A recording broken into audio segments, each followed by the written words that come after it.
안녕하십니까? 사도행전 강의 54번째 시간, 예수님은 나의 변호자이십니다.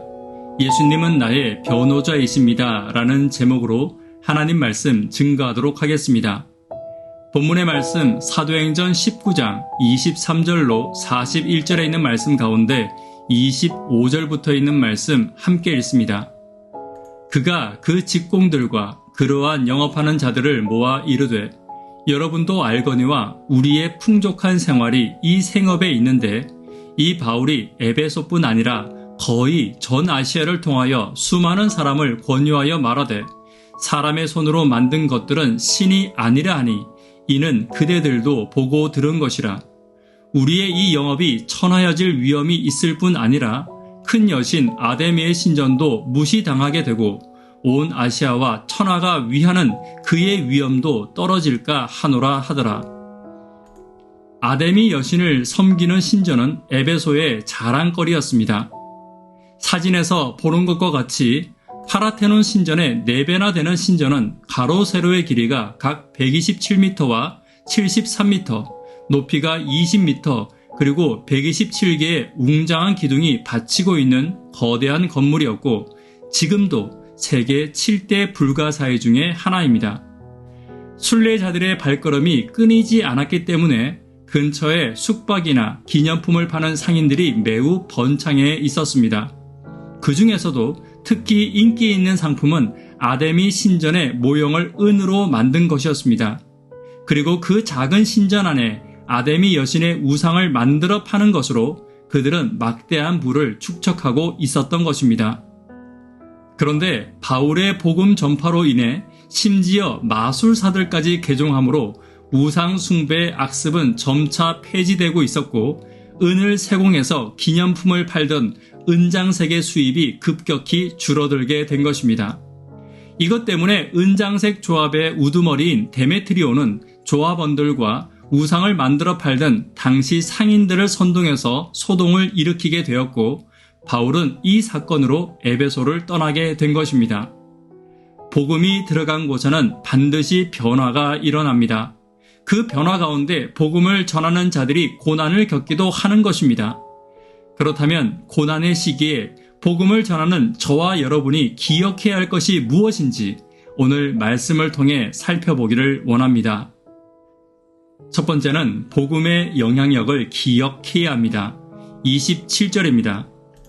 우리의 이 영업이 천하여질 위험이 있을 뿐 아니라 큰 여신 아데미의 신전도 무시당하게 되고 온 아시아와 천하가 위하는 그의 위엄도 떨어질까 하노라 하더라. 바울을 통해 에베소에 부흥이 일어났습니다.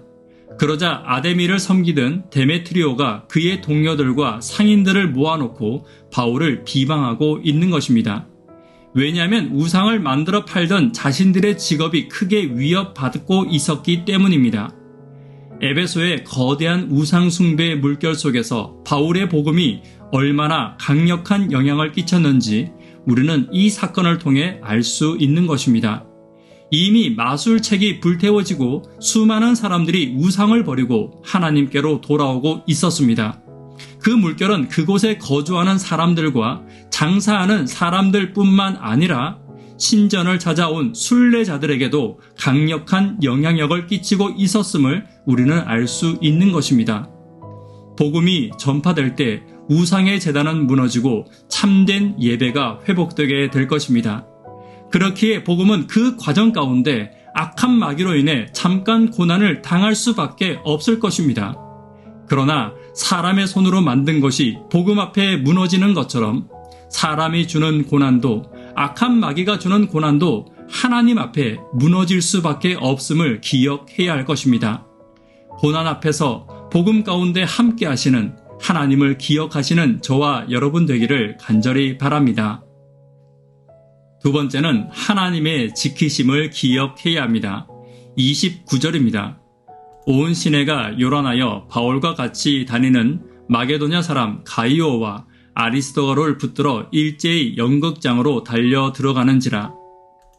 데메트리오와 직공들은 바울과 함께했던 마게도냐 사람 가이오와 아리스다고를 붙들어 연극장에 몰아넣고 큰 소리로 아데미 여신의 이름을 불렀습니다. 재미있는 것은 오늘 본문을 자세히 읽어보면 대부분의 에베소 사람들과 군중들은 자신들이 왜 여신의 이름을 부르고 있는지, 왜 분노하고 있는지를 모르고 있다는 것입니다. 단순히 군중 심리에 휩싸이고 분위기에 편승해서 무고한 사람들을 죽음으로 이끌어가고 있는 것입니다. 이것은 예수님을 십자가에 못 박은 사단의 방법이었고 지금도 교회 내에서 사단이 즐겨 사용하는 방법입니다. 하늘로부터 오는 성령의 음성을 듣지 못하고 마음에 여전히 시기와 질투와 교만을 가지는 성도들은 언제든 군중의 소리와 큰 소리에 휩싸일 준비가 되어 있는 것입니다. 그러나 참된 성도는 언제든 진리만을 따라가고 성령의 음성에만 반응하기 위해 준비되어 있어야 할 것입니다. 다시 본문으로 돌아와서 상황은 매우 험악하게 돌아가고 있었고 이들의 위협은 거의 2시간 동안이나 계속되고 있었습니다. 그러나 결국 가이오와 아리스다고는 아무 탈 없이 무사히 풀려나게 되었습니다. 다윗을 살펴보십시오. 다윗은 사울에게 쫓겨 돕는 자도 없이 굴과 광야를 돌아다녔으나 결국 승리했습니다. 그 생명이 하나님의 생명싸개 속에 쌓여 있었기 때문입니다. 사무엘상 25장 29절입니다. 함께 읽습니다. 사람이 일어나서 내 주를 쫓아 내 주의 생명을 찾을지라도 내 주의 생명은 내 주의 하나님 여호와와 함께 생명 싸개 속에 쌓였을 것이요 내 주의 원수들의 생명은 물매로 던지듯 여호와께서 그것을 던지시리이다.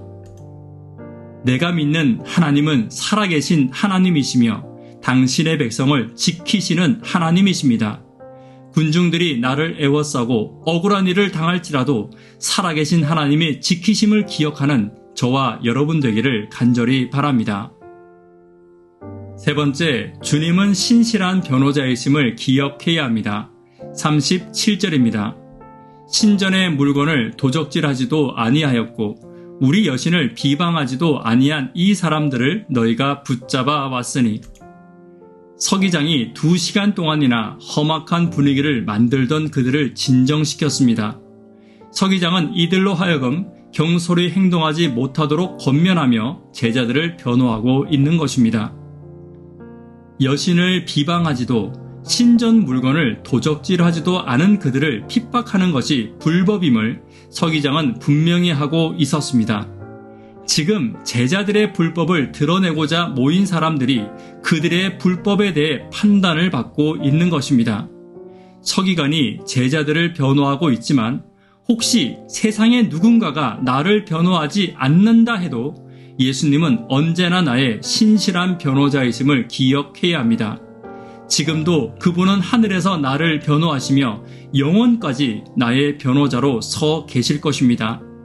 오늘 억울한 일을 당하여 답답함이 있을지라도 영원한 나의 변호자로 서 계신 예수님을 기억하고 의로운 편에 복음의 편에 항상 서 있는 저와 여러분 되기를 간절히 바랍니다.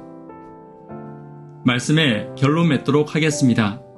고난의 때에 성도들이 기억해야 할 것이 무엇입니까? 첫 번째, 복음의 영향력을 기억해야 합니다. 하나님의 지키심을 기억해야 합니다. 억울하고 답답함이 있을 때 예수님은 영원한 나의 신실한 변호자이심을 기억하시는 저와 여러분 되기를 간절히 바랍니다. 기도 제목 함께 나누도록 하겠습니다. 구도자들을 위하여 기도해 주십시오.